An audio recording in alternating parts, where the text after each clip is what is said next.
Welcome back to another episode of Awakening Women's Wisdom, the podcast where we have conversations with women of diverse backgrounds about how they weave conscious grace, which is compassion, kindness, and thoughtfulness into their daily life, and a little bit of wisdom that they've learned along the way. I'm Rebecca. And I'm MJ Impastato, your guest co-host for today, because we have a very special guest, your own Laurine Pisarri. That's right. A pair of podcasts where Laurine and I get to answer some questions that we have our guests usually being the ones to answer. It is a joy and a delight to have MJ here helping with these two podcasts. And it is a joy and a delight to ask some of these questions to my dear friend Laurine that I met at the same time I met MJ when we had a class together back in 2017.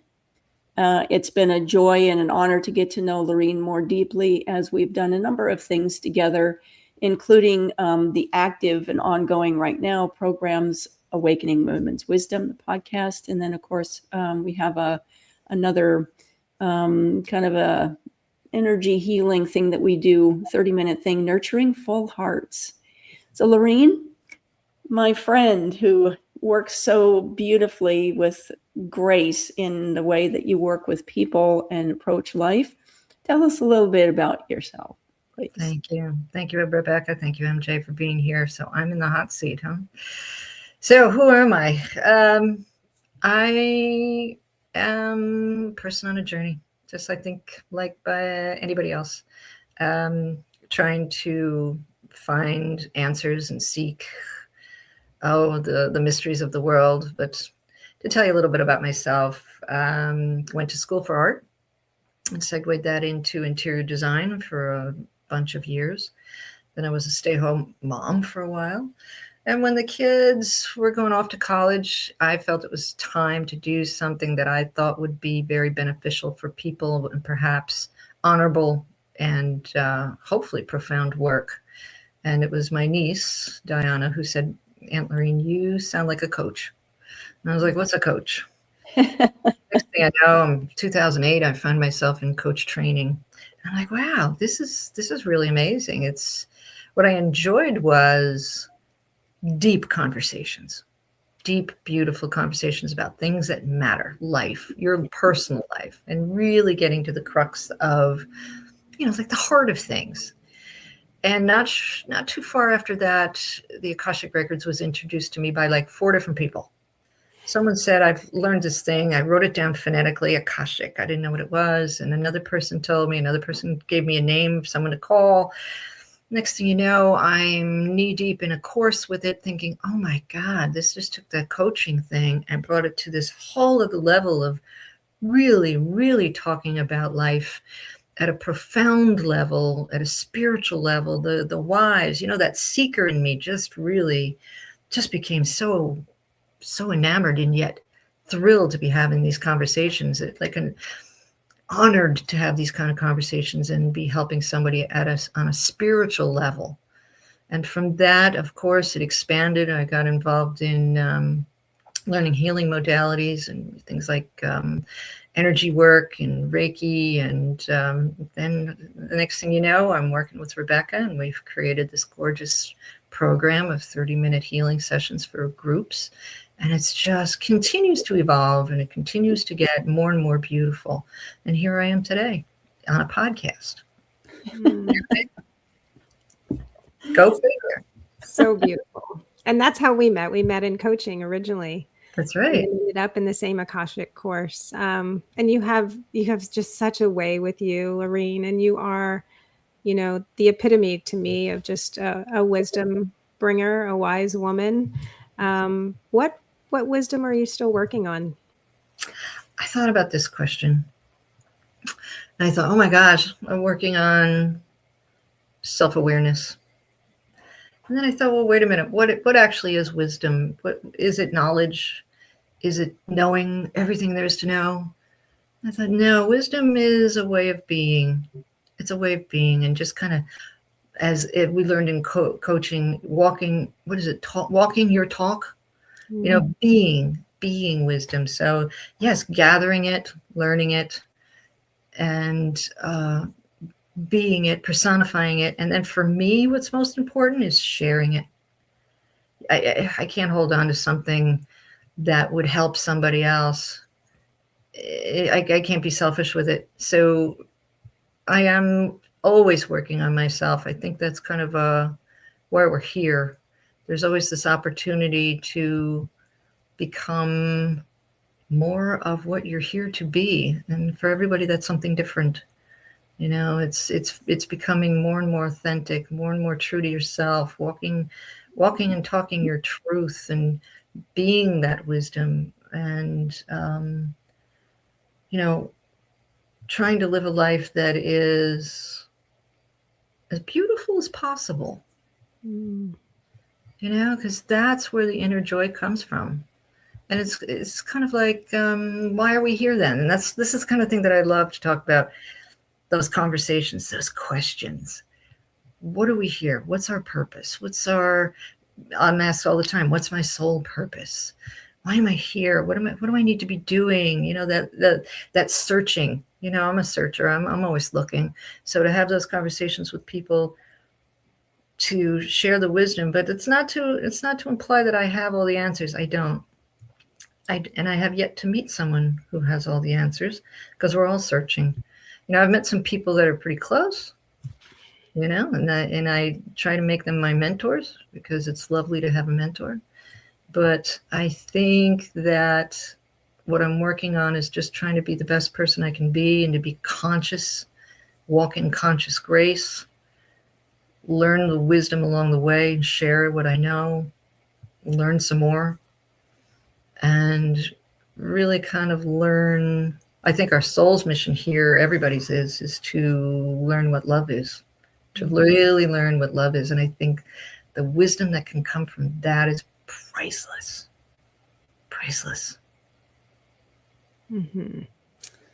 Well, this is why I enjoy our friendship and working with you, co-facilitating things, because what you're sharing resonates so deeply with me. And thank you for sharing about that. It's like you're sharing kind of the broad stroke of how you approach life, with the awareness that we are evolving and changing. I can certainly relate to that. So to just tweak the question a little bit, Laurine, how has your relationship with yourself evolved as you've come to know these different things through life? I'm still not sure how to answer that, actually. I'm still not sure. That's such a big question, at least for me, because like I said, I'm a student of life. I'm always searching for those answers, and I'm always trying to evolve. I often think back on all the mistakes I've made, or the errors, the whatever I've done, and I cringe. And then, you know, it's so easy to beat oneself up when you realize you've done something that might have hurt somebody, or insulted somebody, or maybe even betrayed somebody with not even realizing it.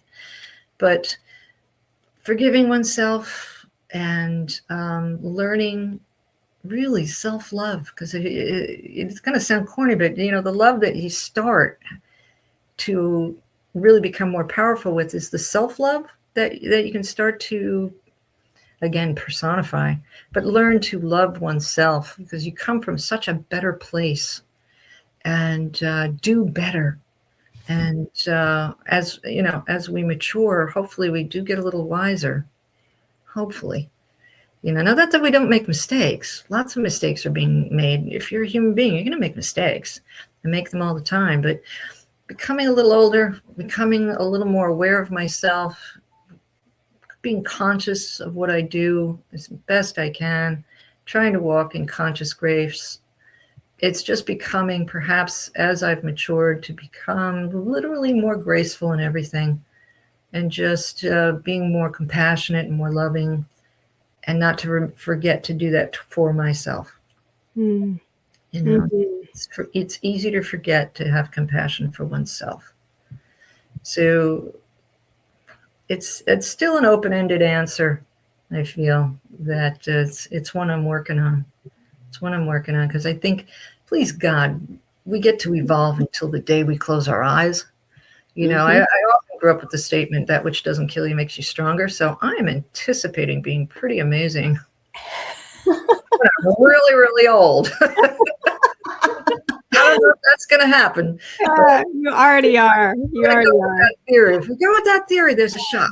You know, there's a shot. But you know, not to get full of myself, please, by any means, but just trying to do better and trying to be kind and walk in that conscious grace that we talked about earlier in our episode with Rebecca. It's really important to me, and hoping that I am evolving that, and I'm beginning to truly like myself as I've matured.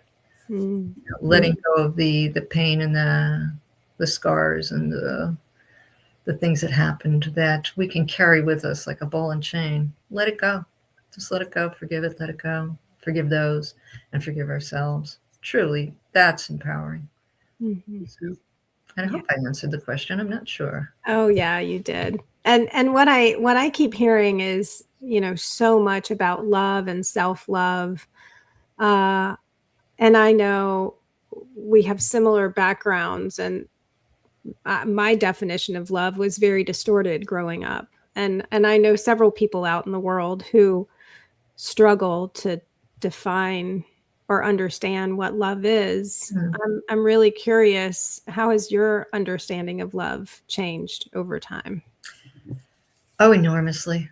Enormously. I think when we're young, love is very easy and very simple when we're little, when we're really, really little. And it's very pure and it's very beautiful. And as we mature, perhaps it becomes more of infatuations and crushes and, you know, and yet it's a romantic kind of a love. And then as we move on, you can notice in life that people just throw the word love around. They just throw it around. It becomes manipulative sometimes. Or, hey, I'll say it. I love chocolate. I do. But that's kind of putting, you know, it's kind of cheapening the word love. And understanding what real love is with a relationship and growing along. I don't know, I've been with my husband for 46 years.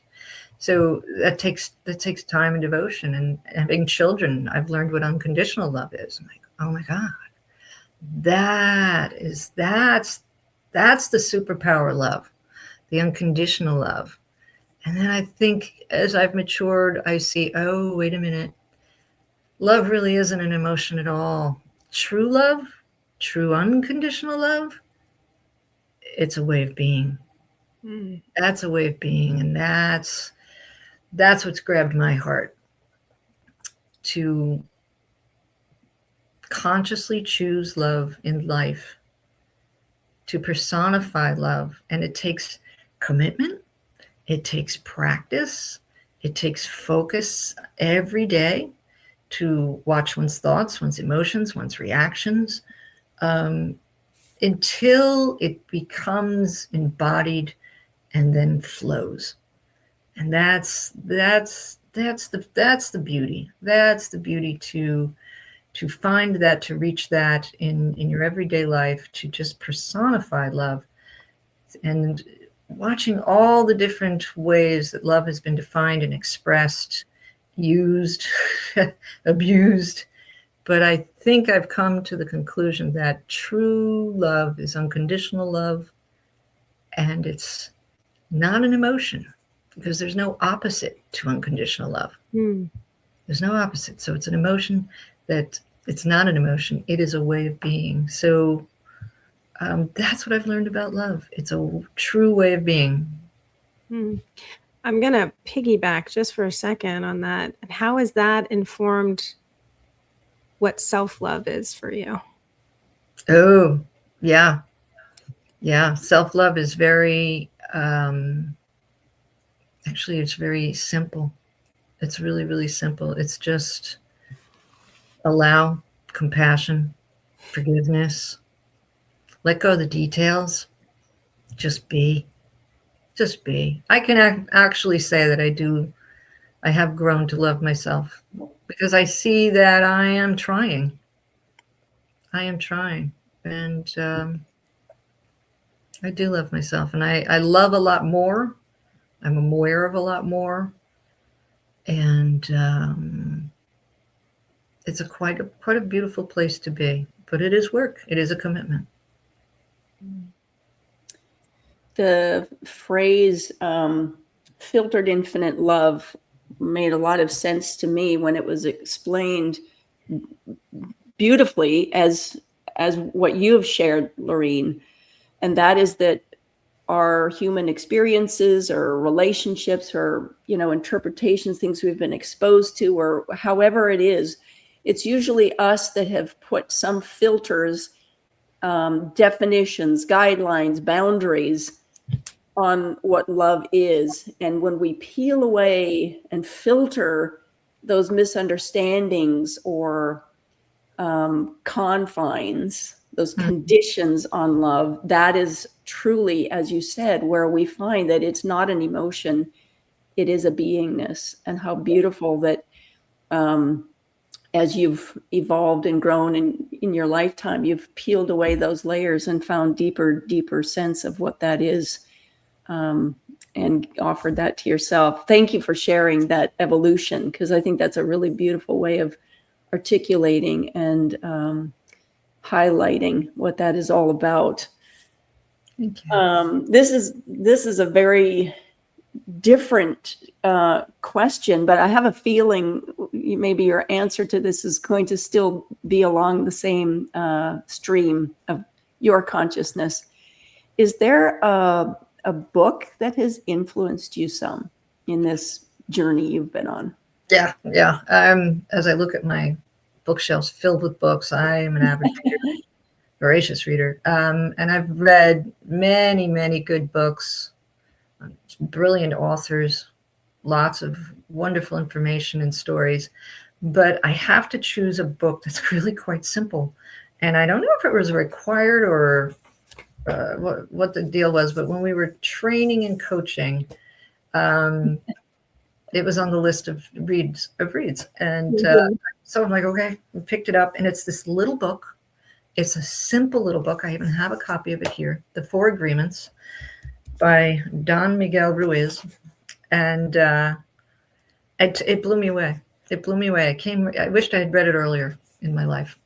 So simple. It's Toltec philosophy, and it's 4 premises, where the first one is to be impeccable with your word. So simple. I mean, if everyone just spoke their truth, and let's be conscious of what we're saying as well. If we could throw that in, that would be great. The second one is to not take anything personally. Stop the presses right there. Yeah, that would have saved me in all the way up to my 40s, maybe.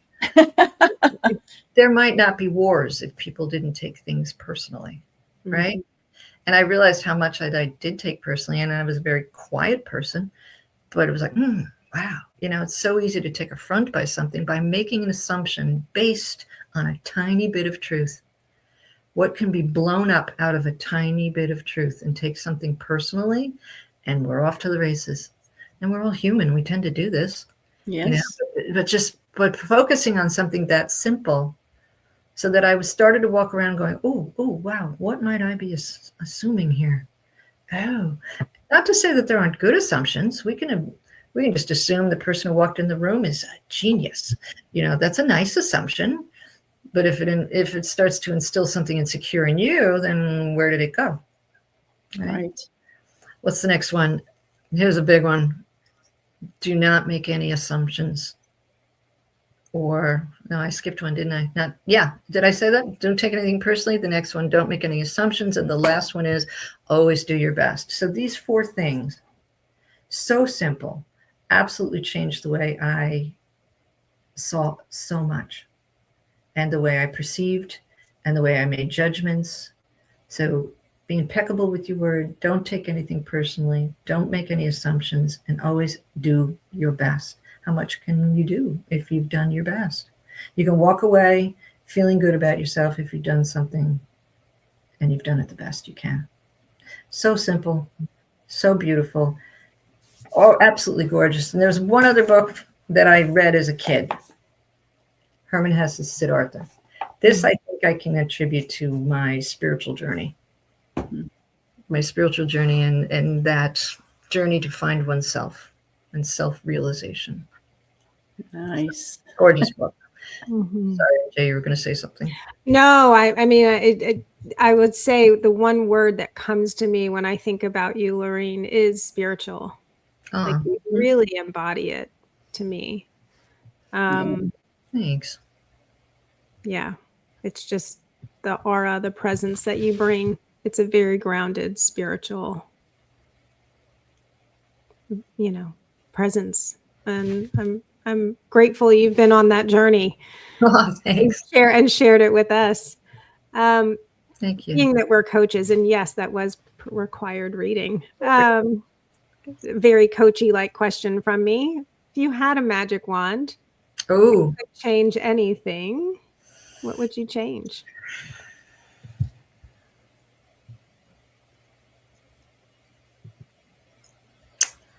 I would remove all suffering Mm.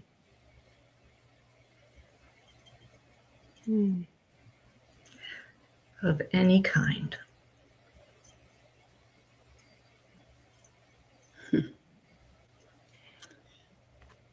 Yeah. If I could, I would do that. There are a lot of ways to learn things, and it would be nice not to have to learn things that way. Yeah. Remove all suffering. Well, as we like to do, as we draw near to the end of episodes of Awakening Women's Wisdom, I would invite you to share a little bit of this wisdom you've learned along your journey with our listeners. Is there something you'd like to leave us with? I thought about this. I think what's in my heart right now is to share for anyone to be their authentic self and just trust who they are is amazing and unique, and being like everyone else that's not where the magic is. It's being your unique self and let that light that's within you shine, and love yourself. Just love up yourself and love your uniqueness and just let it shine. It takes some courage to do that, but that's one of the things what we're here to do, is to learn who we are, learn what love is, be ourselves, and try and walk in conscious grace. At least that's my thought. Beautiful. Yeah, we will take that as a nugget. Love now ourselves. I know why y'all love doing this so much. There is such a wonderful connection that happens here, and as you said, you can feel it with the listeners, and I'm grateful to be a part of this. Thank you for letting me co-host again today and join in this adventure with you both. Thanks, MJ. I must say it is an interesting position to be in this seat. Absolutely. To try and express how you feel and try and make it sound somewhat intelligent and relatable to someone else out there. So I am thrilled and honored to be in this position today and in such good hands as Rebecca and MJ. I love you both and thank you. Oh, we love you too, and sprinkle that love of patience and peeling away the layers all the way from our current selves back into our childhood selves and all the way forward for where we're going in the coming days. That is a wisdom indeed, and we're grateful to be sharing some more of that. Thank you, Laurine. Thank you, MJ. Thank you, listeners. Well, bye-bye, and we'll see you on the next one. See you on the next one.